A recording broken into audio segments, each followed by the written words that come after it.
there's Andrew. Okay. Andrew, welcome. Welcome to everyone.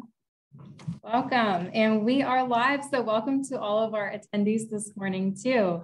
Thank you for joining. Good morning. I am Jane Joseph, the Digital and Community Engagement Manager at Innovation Works. It is so nice to see all of you this morning. We have a very exciting panel today. But before we get into our panel discussion, there are a number of people on the call who may not know about Cafe IW. So quickly, here's the rundown. Innovation Works provides the critical resources that Pittsburgh's technology-based startups need to reach the next stage of growth. Whether the innovations are in software, hardware, or the life sciences, Innovation Works supports a diverse group of founders from various disciplines, backgrounds, and stages of early development. Our resources include seed funding, personalized mentoring, and connections to the potential customers, investors, and talents that you need. You might have heard of some of our signature programs, Alpha Lab Gear, and Alpha Lab Health. These programs fit with Innovation Works Seed Fund to create a continuous flow of funding, expertise, networks for the entrepreneurs to grow. So without any further ado, I would like to just give a thank you to our sponsors, Buchanan, Ingersoll, and Rooney. They provide expert legal advice to companies at every stage of growth. Catalyst Connection, they're the region's go-to for help on manufacturing issues for the unique needs of manufacturers. And Sisterson & Co., providing expert accounting advice, including many of the startups to the IW portfolio. Okay, we cannot thank our sponsors enough for their ongoing support. So today we are focusing on pitching to the press, and I couldn't think of a better moderator than Terri Glueck, our Director of Communications. So I'm going to pass it over to you, Terri. Thank you, Jane, and thank you to our panelists. One is may not come up on your screen correctly, so I'm going to introduce everybody, and then they're going to introduce themselves briefly. But thank you all for being here, and thanks to everyone who's participating today, who's watching this at this time, and then those who may come into this on the archive. I have to say, I'm going to introduce the journalists for today. I have been in this biz for a day or two, and I've learned almost everything I know from journalists or editors, writers, producers.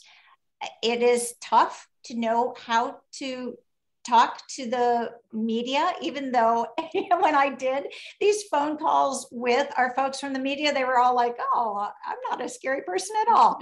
So hopefully today we'll get comfortable with one another and you'll have your questions answered. We had a lot of questions submitted, so I'm going to take, my discussion is completely from the questions submitted. So we have with us today Lauren Rosenblatt. She covers tech for the Post-Gazette. Nate Doughty covers tech for both the Business Times and their new property called Pittsburgh Inno, which is an online publication. Sophie Burkholder writes for the online publication called Technically, covers technology from a talent perspective, as well as a news and interest publication. And Andrew Stockey, who is misidentified on this, he's also says Nate Doughty, but he's really Andrew Stockey, who is a wonderful fixture on WTAE and Channel 4, covers technology as well as other kinds of breaking news. So thank you to all of our panelists. I'm going to let each of you do a better job than I did about saying hi, explaining what you do quickly, and then we're going to move into some questions. We have so many questions that I'm not going to ask all for every single question, but if anyone has a different point of view or wants to add something or wants to take a different angle on something, please jump in and we'll get your questions answered. So I'm going to start with Lauren. Lauren, please introduce yourself and tell us a little bit about your outlet. Sure. I think you did a good job introducing all of us. But my name's Lauren. I cover tech at the Post-Gazette. I've been covering it for about 2 years. So, I've gotten to know a bunch of the companies around here, but there's always more. And I'm always looking to find new companies and learn more about what they're doing and how they're growing and things like that. Not a ton to say about the Post-Gazette. We're pretty regional. We try to focus on why the business matters and what you're going to bring to residents and consumers overall, and then also how it will affect the city and the tech ecosystem here broadly. So yeah, we don't have a ton of parameters in terms of what we're looking for. We just want to see what people are working on and how they're going to make a difference. Great, thanks, Lauren. All right, Andrew Stockey. Okay, good morning, everybody. My name is Andrew Stockey. I'm actually the 4 and 5 o'clock news anchor at WTAE-TV, and I'm also the sports director. So I do wear a lot of different hats. I'm not tech specific. I've been doing this actually about 26 years now, I think before the word tech was even invented. So you kind of have to be a jack of all trades in television. So we do stories about a lot of different things, including the technology industry here in the city of Pittsburgh. As for WTAE-TV, we're the ABC TV station here. We do news in the mornings, midday, afternoons, and evenings, as well as run WTAE.com, our website. And we're always interested in getting stories from any field. But, we ask people to, when you have a story idea, reach out to us. And today I hope to share with you how to do that and whether it makes sense for you to go to television as a possibility for sharing your story. Great, thank you. All right, Sophie, you're up. Hi, everyone. I am the Pittsburgh lead reporter for Technically, and like Terry said, we cover tech news and entrepreneurship and also kind of workplace culture and from a talent perspective too. I just started this position in June, and I'm the first full-time presence we've had in Pittsburgh. So I'm really still kind of building the beat in a lot of ways and looking to meet a lot of people. We cover tech in other markets like Philly and DC and Baltimore and Delaware. But if you want to reach out to me, I think the biggest advice I have is just make sure your news is related to Pittsburgh, which I think is safe to say for most of the people here. But yeah, I'm just really looking forward to meeting more of you and getting to know more about all of your companies. So Sophie didn't say this herself, but she may be new to Pittsburgh, but she's not new to covering technology. So not only does she work for a publication that is really specifically focused there, but she's been focused there for a while as well. And Nate. Yes, it's so great to see all of the bylines that I read so regularly. And Andrew, I've obviously been watching you on television since I was a young kid, so it's really great to be here. But like Terry said, my name is Nate Doughty. I'm a reporter at the Business Times covering technology, education, and startup news. But the startup news is actually more for Pittsburgh Inno, which again, as Terry said, is a newly launched product we have that focuses exclusively on innovation, startups, and entrepreneurs. A lot of overlap, obviously, between the coverage area that my peers have here with me, but we're really interested in what is the new product you're trying to market here, and it could be at any stage, right? You just raised your first round of funding to your actually Ford or Ansys, which is a story I did recently, and you're partnering on advancements to change the way headlights work on cars. And so it's not exclusively startups per se, but it does have that focus as it relates to Pittsburgh, and how, your product is an innovation itself. So we're still trying to figure it out. We exist in about 40 markets now, the Inno platform, but it's new to Pittsburgh. And so trying to figure out what that looks like for here in Pittsburgh is actually something I hope can be better understood after this panel, because I'm always open and looking for different things, as long as, like Sophie said, it relates to Pittsburgh and not London or Santiago, Chile, or any of the other pitches that I sometimes get from time to time. But we'll get into all that. That's really all I have for now, though. Great. Thank you, Nate. Okay, we're going to just dive right in. And we're going to dive in with the most elemental question that we received, which has a lot of universality. And I'm going to actually start with Andrew Stockey. What makes something newsworthy? What is newsworthy that when you either get the email or the tweet, and we'll talk about the logistics in a while. But when you see something, what is a story worth following up on? That's a very difficult question because it depends, I think, on the medium.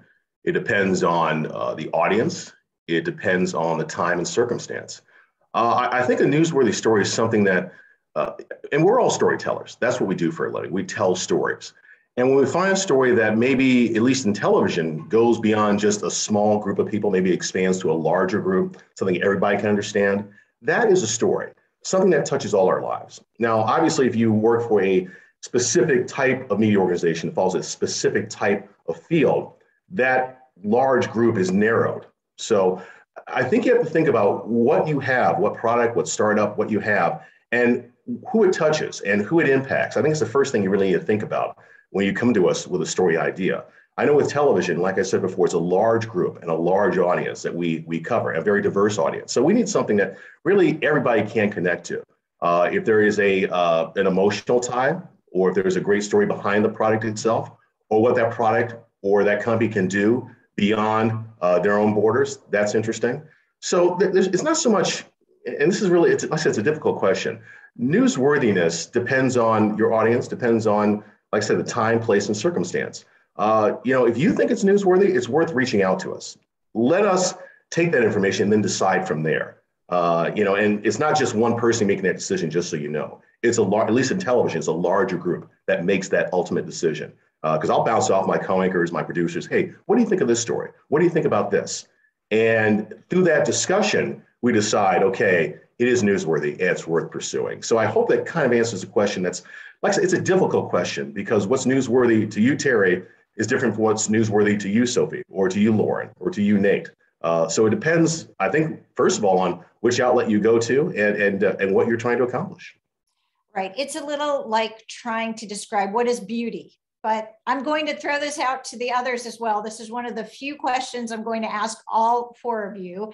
So Sophie, can you tell us what kind of story, when you either hear it or see it pitched to you, resonates with you? It's something that you want to follow up on. Yeah, I think there's really two types of stories that we tend to cover a lot at Technically. I think from like a startup perspective or a growing company, we definitely like to cover funding announcements when they come out, new product launches, if they're like really big and different from what you've been doing before. New additions to the team, we have different columns to cover smaller pieces like that. So I think there's never any harm in sending a press release to do with something. We don't always cover like promotions or smaller things like that, but you never know. So it's always worth reaching out on those. But then when we're working on kind of our bigger features or trend stories, I'm personally often looking for things that kind of speak to something deeper that's going on, sort of what Andrew said, of something that touches everybody in the tech and startup world. And so, for example, we do editorial calendar themes, and the focus of October has been tech and health. And so something that we've been looking into is speaking to people about Pittsburgh's potential as a life sciences hub. And that's, getting perspectives on something like that is kind of speaking to how a growing industry is affecting not just people in the life sciences, but in tech in general. And so, yeah, newsworthy, it's a very wide mix. I would kind of give the advice that Andrew gives and always reach out, but I think those are often the things that come across the most and that align with the things that we are looking to cover at Technically. Before I move on to get the other two perspectives on what makes a good story or what's newsworthy or worth covering, I just want to remind folks, we have a lot of questions already submitted, but if you've got questions that come up during our hour, put them in the chat, and the chat's being monitored by someone on the communications team, and we'll try and get your question answered as well. All right, so Lauren, newsworthy on your end, what makes it a good story? Yeah, again, I think like Sophie kind of summed it up very well. There are the two different types of stories. There's the one that is kind of the more breaking news, you just raised a funding round, something like that. And then there's more of a feature style. For every story, I do feel like there has to be a timely hook. yeah, like you've had this cool tech for 2 years, but we just found out about it. Why are we writing about it now?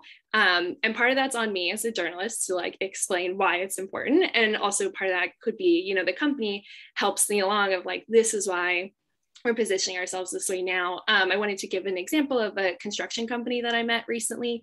They build bridges with robots. And they came up to me and approached it as, we are a solution to this infrastructure problem that we're having. Like, we are going to fix the worker shortage. Biden's going to invest all this in infrastructure, and we are here to make that happen. And they've been around for a while, but that was a way in to the tech that kind of positioned it among the broader conversation going on. So, if you have ideas like that, and if you see solutions that your tech can fix and ways that you're going to market, and, as your company evolves, always offering up those perspectives and helping us think about how your tech is going to fit in the world, I think that really helps. And again, part of that is on us to know what's going on and know why the tech matters, but any help that we can get.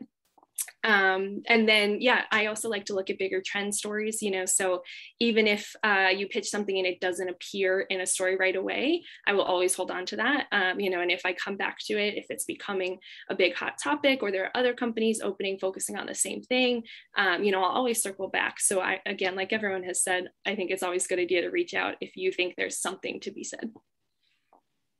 Nate, it's tough going last because we've heard some good things, but you might have a different perspective or want to add on. Yeah, I mean, everything you said is so true, right? We're all producing stories on a daily basis. We're also all producing stories on a more long-term basis, and sort of trying to see where or seeing where your story might fit into that narrative is really helpful.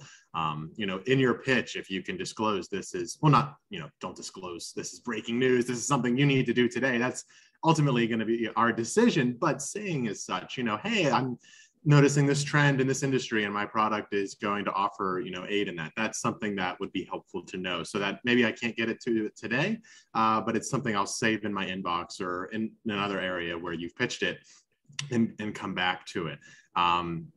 There was one other part that and the last thing I would add is, it has to be newsworthy, obviously. It also, I think, has to be interesting.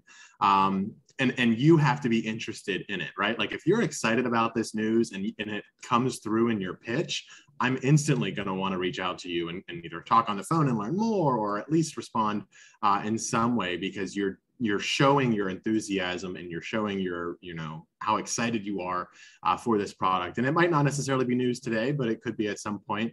But I think, your own internal passion, if it's more than just, and I'm not saying you need to, go out and write more than a press release. Press releases are great and super helpful if they're written well and they have all the information. But, in your intro to your press release, you say, this is really exciting because X, Y, Z, boom, I'm really ready to talk to you, at least at a more heightened level than maybe regularly. So, but yeah, everyone else said really great things. I can't disagree with any of it. So that's where I'd say.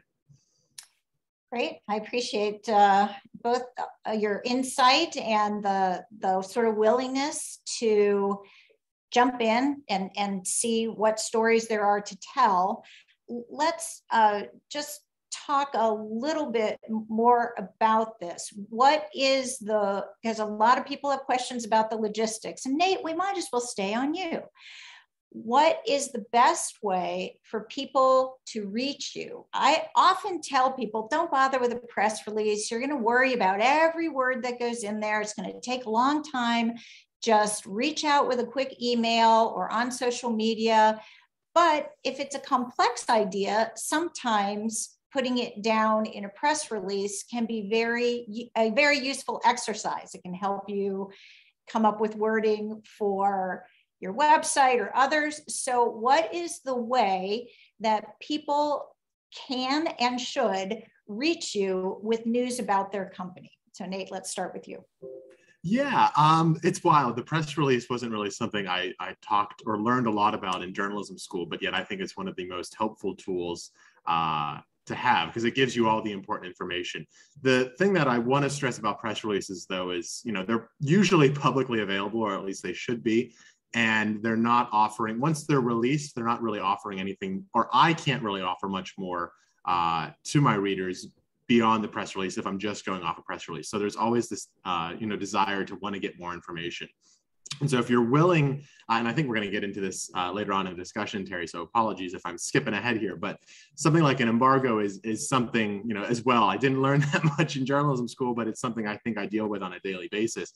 And it's something that really makes, from a planning perspective, a lot of sense for me. And it works out really well because I can better plan my week and organize things based off of when I know this news is happening. It also gives me time to reach out to you and get that additional comment, get that additional context that you can't really all fit into a press release, but that really helps segue and tie the story back to, you know, either a larger story or just better provide context for it itself. So, but as to where you should or how you should connect to me, I don't know. Email is definitely where I see the most amount of volume. And so it's certainly a method everyone else seems to think is a great one. And I'd agree with that. Email is pretty good. If you're sending me a message on LinkedIn or sliding into my DMs on Twitter, I'm absolutely going to see that though. That's, I think, not used as much, but because of that is one I'll certainly notice a lot more quickly, if that makes sense.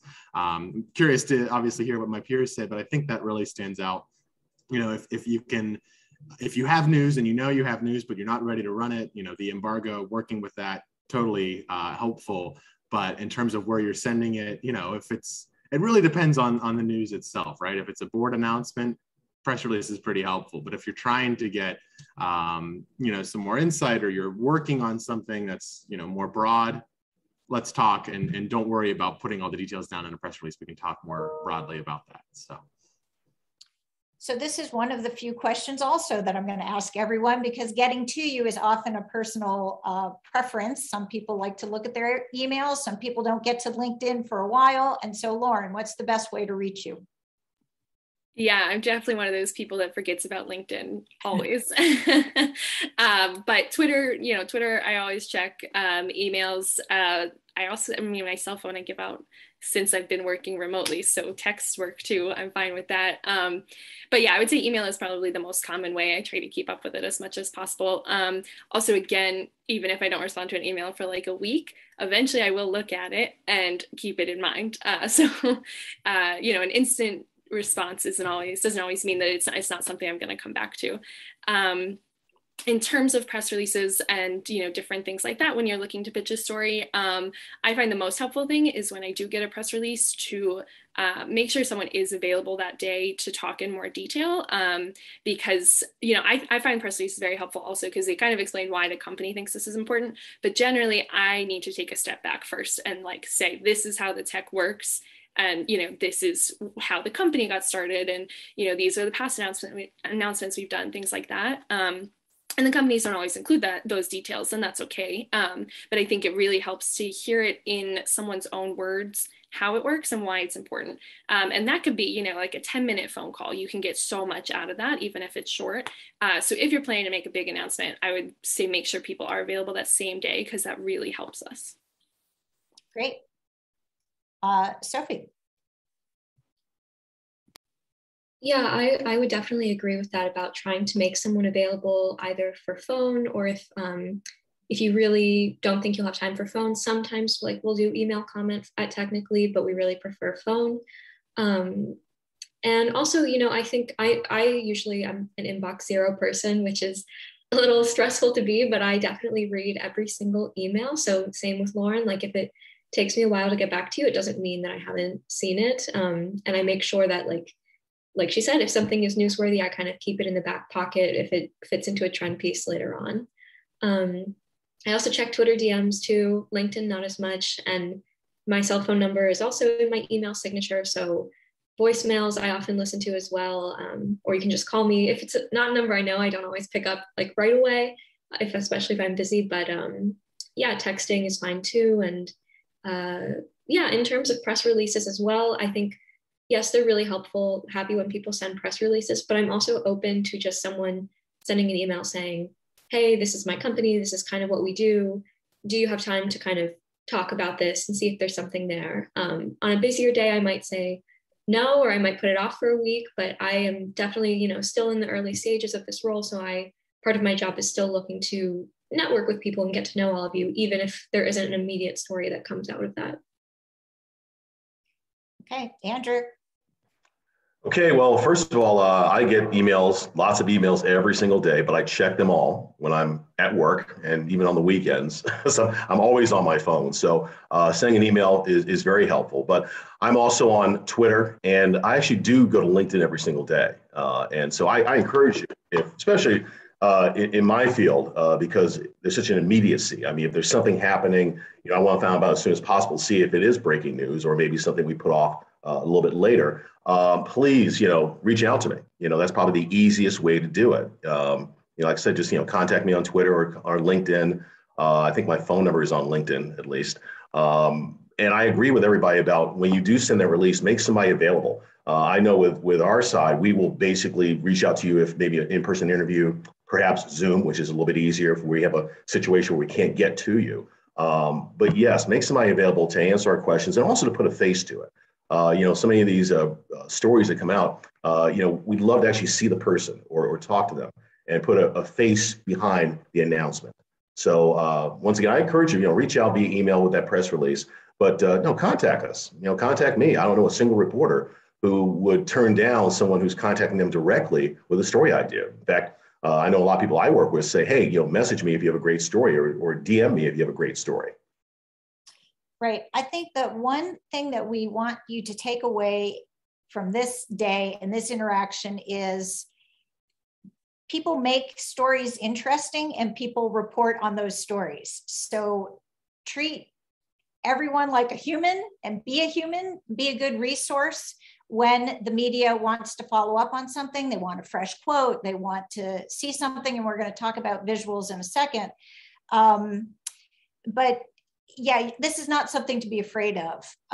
These are very kind folks and very willing to help you get your story out. Yes. If I can just add, you talk about the media, and sometimes we're all seen as one large entity, and that's not the truth. We're all very different. You've met the four of us today. We work with different organizations. We have different goals. We're looking for different kinds of stories. We're not just one big conglomerate. So don't look at us as such, and also like Terry said, don't be afraid to reach out to us. We're people, okay? The worst thing we can say to you is, no, we're not interested. That's the worst thing we can say. So, and you know what? If, let's say I'm not interested, Sophie might be interested, or Lauren, or Nate, okay? So even if you get a no the first time, it's okay. There are other avenues to explore if you want to get your message out. I just wanted to quickly add that. Yeah, that's a great point, and one that didn't really come up in the questions, but I can make quickly, which is do your homework.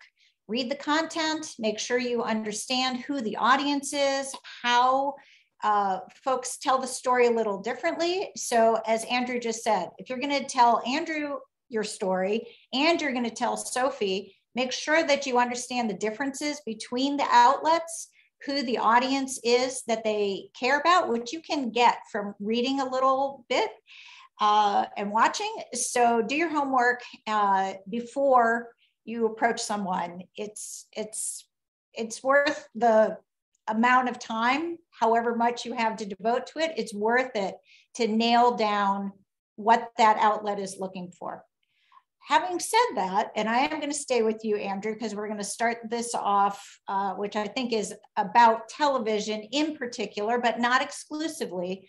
What sort of visual should people plan for that either enhances the story or in some way helps to tell and complement the story?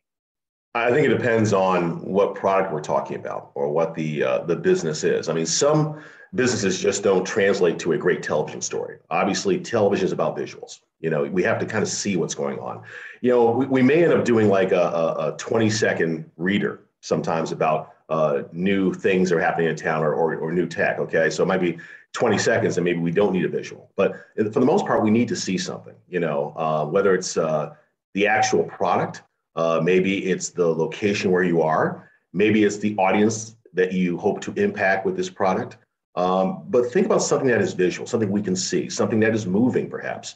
I think some of the tech stories that work best for us are some where we're talking about robotics, for instance, or something that we can see. We can see it happening. From a television point of view, that makes the story much more engaging Because you have to remember, people sometimes aren't watching. I mean, they're listening and they're watching at the same time. They're hearing what you're saying, but if they see it, then they'll come to the screen. They'll be more interested and more willing to, say, okay, I want to learn more about this.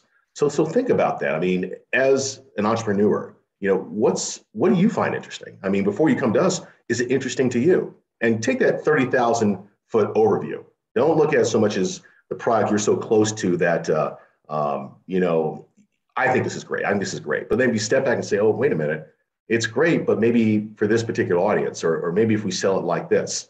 So think about that. But like I said, for us, some kind of visual, and I don't think there's a perfect visual, but something makes what you're doing much more interesting in terms of telling a story and sharing with an audience and impacting an audience. Right. The question I just asked is most applicable to TV, but do any of the other reporters want to chime in? Because visuals enhance other stories, whether they're print or online. And we don't have anyone from radio on here, but sometimes ambient sound, if it's relevant to your organization, is really helpful. Anyone else want to weigh in about visuals? Lauren. So I would just say we cannot publish a story without a photo. Like, our website will not allow us to do it. And we have stock images that we can run, but it's just not going to look as good. And, not as many people are going to click on it. If you have a really cool visual with it, more people are going to see the story. And then again, obviously hardware companies kind of lend themselves to that very easily. Software companies, not so much. Our photographers don't really know what to do with that. So in that case, I think it helps if people can provide their own photos. Sometimes they'll have like a demo of what it'll look like, or if you're an app, you can like show us what the screen would look like, things like that. Because software is like it's hard to capture it, and you guys would know better than we do. And then the last thing I would say, we also have visual elements that we can run in terms of graphics. So if you have some really cool numbers, or, something that shows how the technology works, or things like that, we can run those elements within a story and they make it look really cool on a page. So if you have things like that, always be willing to share with it. And then we can talk with our team on our side about how to make things look really cool. Anyone else? Nate?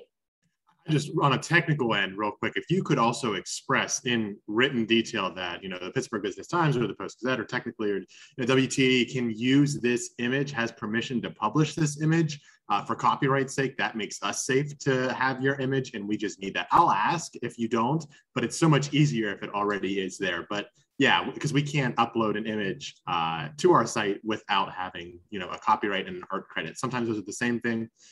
But whoever took the photo and whoever that person works for is usually what that comes down to. And writing that we can have that in publication, super important, and that helps us legally from a copyright perspective. That's all I would add, though. Everything else has been true too.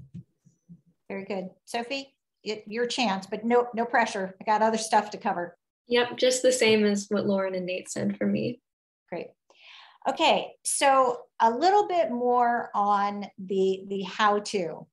What goes into either a cold email, the folks don't yet know you, you don't yet have a relationship with them, and or what goes into a press release? How do people put the information together that's going to flip your switch? Sophie, I might as well stay with you. Yeah, I think something that I look for often, which other people have mentioned, is sort of why it's newsworthy. And for me, that has to do with kind of the timeliness, sort of like Lauren was saying earlier, it can be breaking news where it's just like a new product launch or an IPO or something like that. But it can also be something that isn't necessarily breaking news, but is tied to something else going on, like the infrastructure bill right now. So that is really like the one hook, that and it being local and connected to Pittsburgh somehow are the two things that if you don't have a way of explaining that to me, I'm probably not going to publish it or look into publishing it at that time. Other than that, just kind of details about kind of like what this is, like when this is, how, the usual questions, when, where, what, why, how, like just have all of those answered for whatever it is, whether it's an event or a new funding round or things like that. I think as long as you can answer all of those questions within the press release, that's great. And also in a cold email itself, just introduce yourself to me and just say hi. it can be pretty casual. You don't have to send a formal email. Like I said, I'm even fine without a press release sometimes. And yeah, just tell me who you are and what you're up to and how long you've been working there, or yeah, really just anything. So yeah, don't be afraid to send cold emails. Like I said, I read all of them. So yeah. I know you guys were so upfront about that. You're going to regret this. Or maybe you're going to love it. Maybe it's going to make your whole year and fill your calendar. Anyone else have thoughts on what to put in a cold email? And think about, do you need to read the whole thing in the subject line? Is it the first sentence? Kind of the structure, what to put in that, or how to put it in a press release. Lauren. Yeah, so I would say the first couple I don't think the subject line really, I don't need all of it in the subject line, but the first couple paragraphs, I need to understand what is happening. Sometimes I'll get these press releases that are like all this technical jargon and I don't have any clue what's going on. And like, if I need to take a notebook out to take notes on the press release, that's not gonna like do us any good. So yeah, I would say just make it very clear of like, this is what the tech does. This is how it works. This is kind of how we're hoping to get there. And then also I use press releases a lot as a reference for kind of the basic information. I look at it for the employee headcounts, when the company was founded, people's titles, things like that. Like it can be a good place to get all that basic information. So I don't have to email you again with like, how many people do you have in Pittsburgh one more time? So that can be a good place to put all the basics in. Yeah, and I should point out before I move on to either Nate or Andrew, not everyone on the call has a tech product. So I do want to be mindful because, and the reason why I'm bringing this up is the tech reporter or the reporters that we've presented here may or may not be the right person at their media outlet for your story.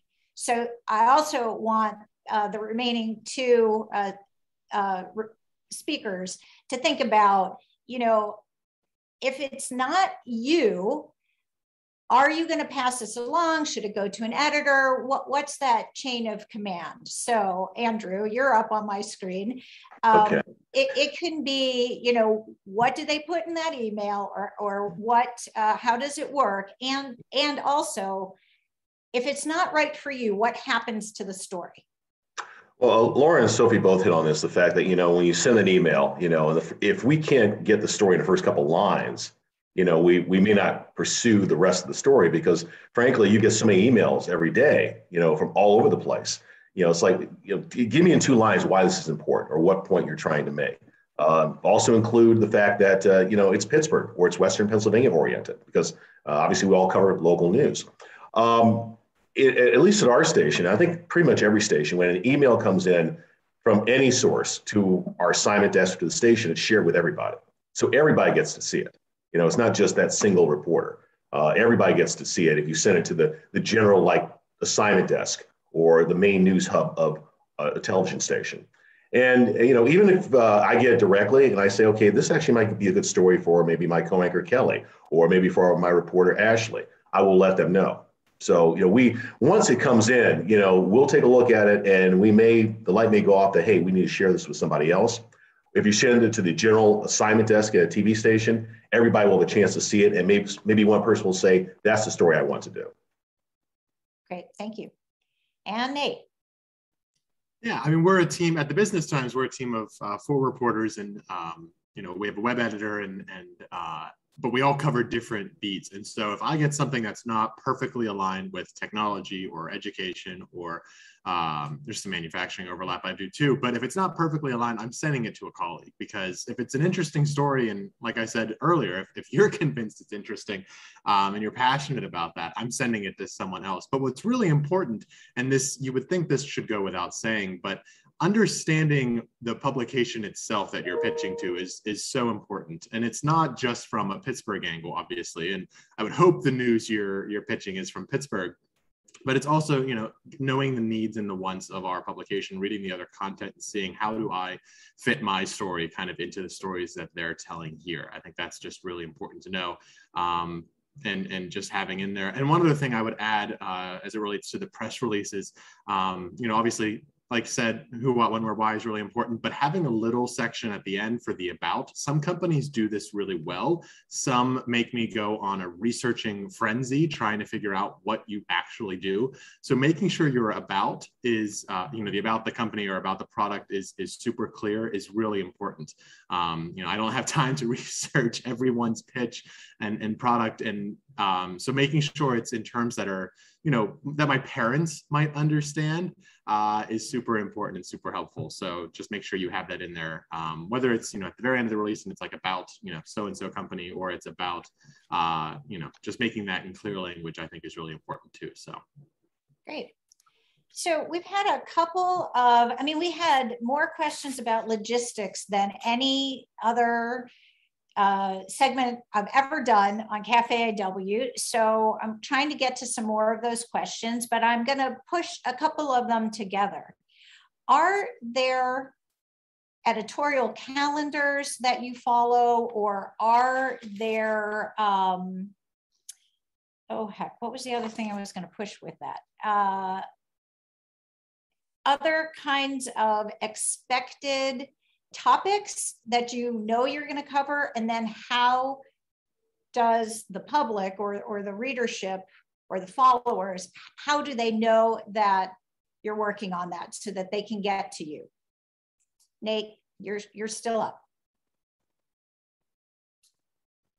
Yeah, so we have an editorial calendar, and it's not public to the best of my knowledge. And it's always changing sometimes too. And that might be part of the reason why we're shifting things around. But every week at the Business Times, we have a dedicated cover story. And those are usually topical in the sense of, it's the news. If it's like if there was a breaking news, the UPMC CEO retires, like that was our cover story that week. That was a huge, significant, news story. It wasn't necessarily super timely in the sense of it wasn't breaking news the day it went to print, but it was more context-based. And so doing that with our cover stories that we send out, every week is important. But I think what's best is just reaching out and asking, if you think you have more of a topical story than a hard news story, reach out and say, hey, do you have an education focus coming up? Do you have a technology hardware focus coming up? And the answer is yes. In theory, it'll be coming up at some point over the next year. But I'm always looking, whenever I'm, assigned one of these special topics, I need companies, and a lot of them usually, to fit into that story somehow, some way. So just reaching out and putting yourself on my radar. I'll flag the email, I'll put it in a special folder, and then I'll get to come back to it whenever that time comes. But to the best of my knowledge, or at least at our publication, we do have an editorial calendar. Is it public? No, but reach out if you have questions, and if you think you have a special topic that relates to coverage we've had elsewhere. I think that would make sense to do.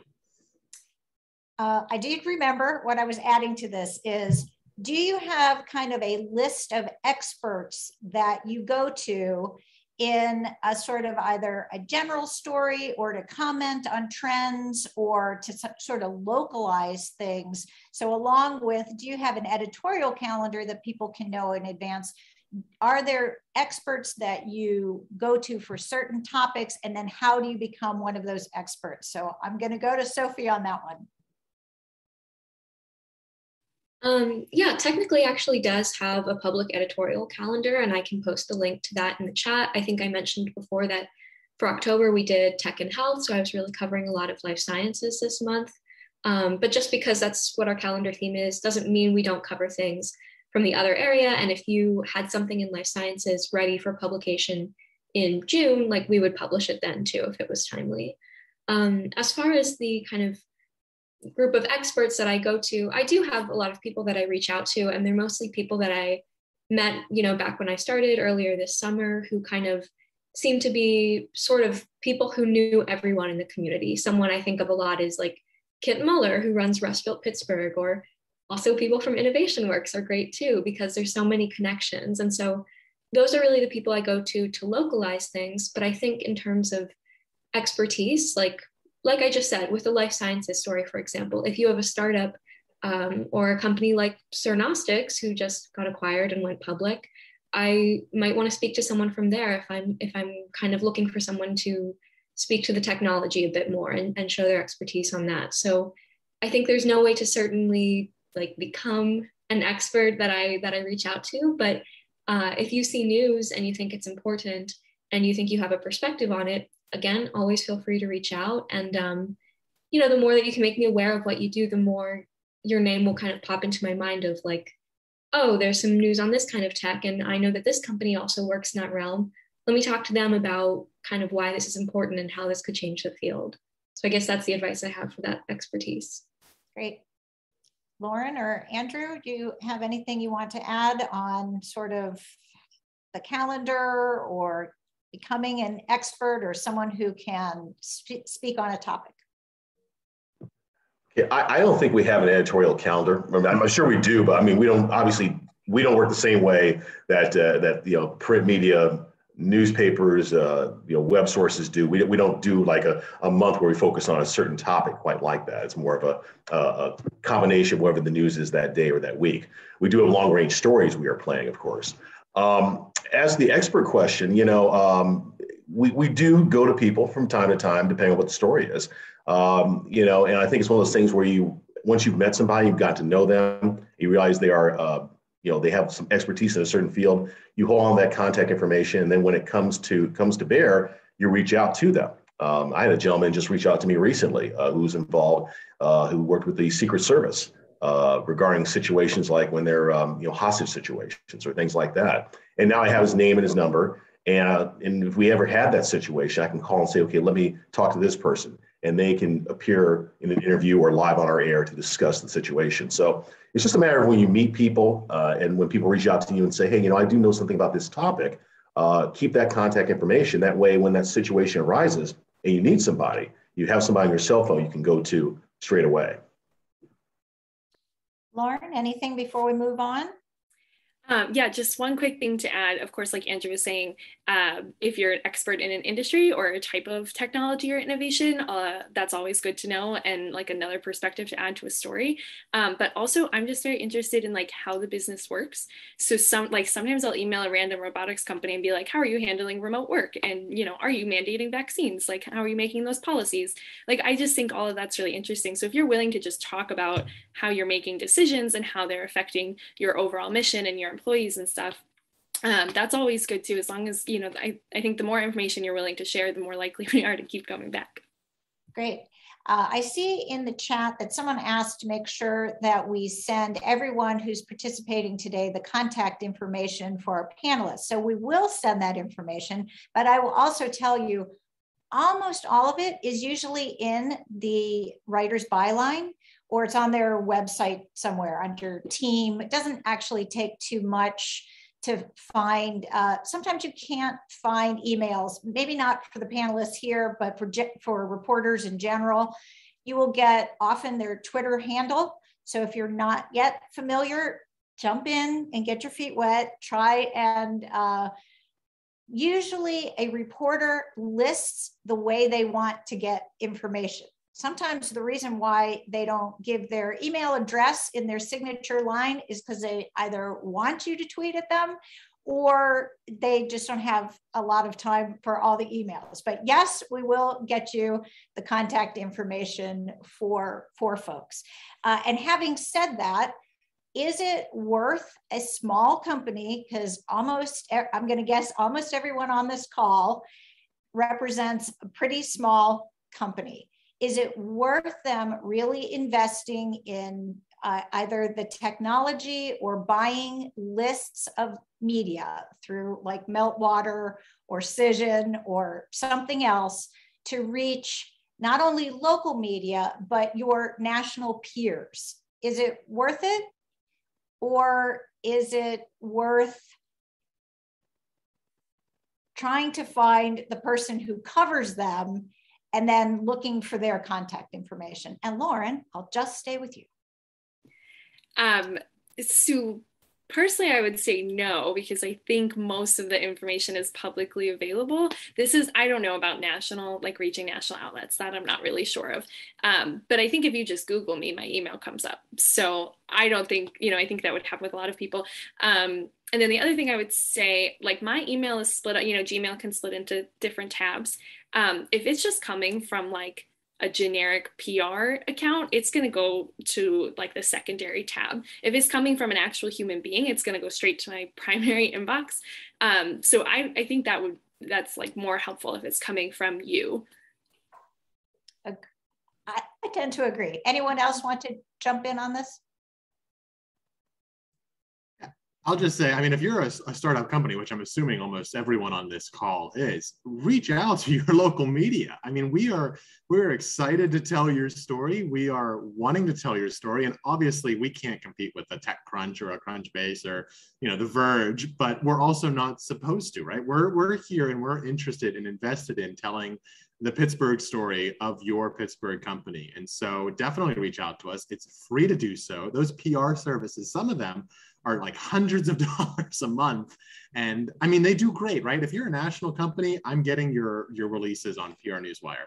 And they're helpful and they serve a purpose. But if you're a startup, just send me an email, right? Or send me a LinkedIn or a Twitter DM or however you would like to, however you can find me on the internet, I can usually respond in some manner. So I wouldn't, especially at a startup at a young level where, the money might not be flowing as we'd all like it to be.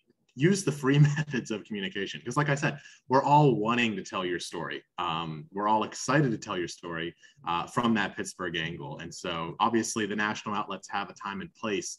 And the amount of exposure you get from there is very different from our exposure. But, we're all, very proud of our Pittsburgh company. So definitely use those free resources as best you can. And sending an email from your email, to the best of my knowledge, is free and will hopefully forever continue to be so.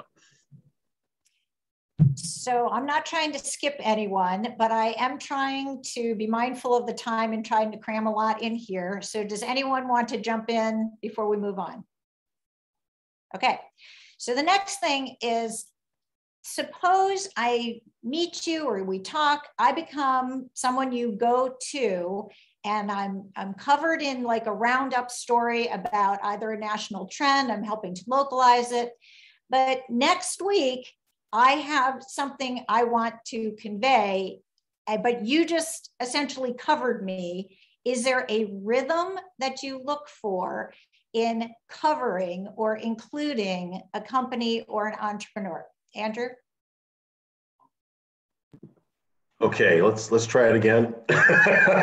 All right, can you ask that again? I'm just trying to. Right. So this is about when if you heard from me this month, okay, will you cover me essentially again next month or in 2 months? Or is there some sort of rhythm that you look for in changing up who the voices are or who the faces are or what you're focused on? No, I mean, it's a follow-up. Maybe it's a follow-up, maybe it's a new story. It's okay. You can appear more than once in a month on television or twice. I mean, goodness knows we have like Mike Tomlin on at least once a week. So you can do that, okay? It all depends on the story. It's not, once I talk to you, that doesn't mean I can't come back to you again if you have something else or as a follow-up to your story.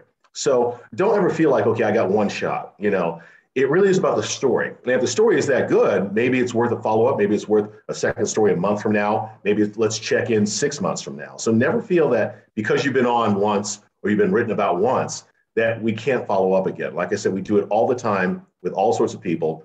Many of them are well known, but it really depends on the story. Lauren, how about at the Post-Gazette? Yeah, what I would say is online, we don't have any type of constraints. So, it might not go in the paper every time, but we can always write a quick little update. I think it depends more on the news and less on how often you've appeared, as long as there's something new to say, we can always keep going. Anyone else want to give a perspective? Yeah, I can just add to that and say, basically the same as the other panelists. Like it's never a problem to reach out again. And I think honestly, the only time that we've ever thought maybe too much coverage on one thing for a week was when Duolingo had like a convention. And then we also covered this parody Twitter account from them. And then they had done like a slight change to a product and we just decided not to cover that. So, really it doesn't really matter. And especially if you're like speaking to me as an expert for one story, but then have something to do with your company, those are very different. And so I don't see that really as a coverage overlap, and I wouldn't see a problem with that. Nate, do you have a perspective? Yeah, well, like Sophie just described, it's happening with me, at least with Aurora, and their plans to go public or intention to go public this time next week. And so I've been writing a lot more Aurora news than I usually even would feel comfortable doing on a regular company. But this is, you know, it's exciting, right? It's timely. They're releasing all these products. And so I am devoting time to that only because I think it's pretty important news as we have another IPO here in Pittsburgh.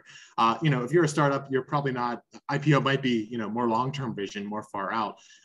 But, you know, I'm not going to not write about you just because I wrote about you earlier in the week. That being said, and at no way do I want to discredit anything that anyone said, I tried my best to be intentional about getting diverse voices and getting different perspectives. I really am curious to speak with people who might have a more critical lens or a more critical perspective. I think those are often, they really help, not even necessarily for a story, but just for my own learning and background purposes. I grew up in the South Hills of Pittsburgh, but I'm constantly learning something new about this city every single day and the people who are in it. And so if you have something you'd like to share, I really would appreciate you reaching out and just talking. I think that's really great and helpful. But yeah, if I've covered you and profiled you in an earlier story that week, I'm not going to not talk to you and put you on some blacklist. But I will, you know, I'm also at the same time trying to find different voices. And so if you think you have that to offer, I certainly would welcome it. So this is related to that diversity of speakers, thought. Is exclusivity important to you? And how does one deal with your expectations around either exclusivity or I'm going to have something different in my outlet than in a different outlet? Let's start with Sophie. Yeah, so technically is a very, very small paper, and kind of, I liked the way that Nate put it, like we can't really compete with the tech crunches and big national outlets, but we're not really meant to. So it's honestly rare that we get an exclusive offer. And so we sort of operate in a way that doesn't make that super important to us. Often if we miss breaking news coverage on the day of, we're going to look for a way to kind of add that perspective that Nate was talking about, whether it's critical or just kind of like looking at what this means for like the story of Pittsburgh and the startups here. So yeah, I would say for technically, just because we're so small and have kind of limited resources, exclusivity is not super important to us, but we definitely will want to reach out to you for a more thorough quote or phone conversation if we couldn't get the breaking news for whatever reason.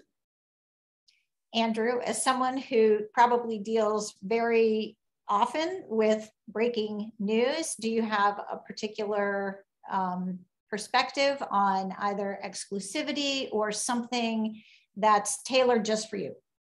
Well, we would like to be, you know, you want to be first. I mean, there's a competition, obviously, in television news locally. So being first is preferable, and having the exclusive, I mean, I think that's kind of the fun of what we do. If you can be the first to break a story or the first one to have it, all the details, we obviously prefer that, you know. I mean, obviously, maybe larger companies like to have a press conference and share it with the entire world. But if you have something and, you know, we think it's a great story, yeah, of course we want to be exclusive with it. So when you do reach out to us, at least, you know, we like to, you know, hopefully if I get back in touch with you, we'll be the person that you talk to and share that story first. Obviously, if you want to branch out beyond that, that's great, as you should. But, you know, if I'm the first one to reach out to you, I want that exclusive. That's just the nature of what we do. Right. Lauren, how about at the Post-Gazette? Yeah, the same as Andrew, you know, we want to be the first. So we always appreciate that. And yeah, I mean, if you are offering us something that you're not offering to anyone else, definitely tell us that so that we realize like it's a big deal. And then the other thing, don't just say you're going to offer it as an exclusive and then not, because we do know, you know, that has happened before when they say, you know, cover this brand new story and you Google it and someone else wrote about it yesterday. Like we can tell. So, you know, just decide, you know, how you're going to go about it and make sure you follow through. Nate, anything else you want to add? Yeah, I mean, just on to Lauren's point, that's a good way to burn a bridge almost in the media world. If you say you're going to offer an exclusive and then it's not, But it's definitely part of the joy of being a journalist, right? Being the first to write a story and having that opportunity. I think a lot of it comes down to relationships we as journalists build with different sources, and, you know, crafting that need and that desire to pitch something as exclusive. But, you know, there have been times where Lauren and Sophie and have written stories that I didn't write, but I was like, darn, I really wish I would have written that story today.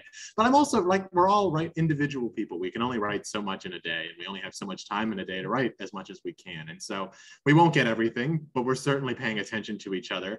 Or at least I am, right? I'm reading and watching, you know, the television at the evening news. And if there's something on there that I missed, I'm going to try and reach out and try and find a different angle, or try and find an angle that fits more aligned with our readership and the stories that we tend to cover. But if you have something exclusive, make it known.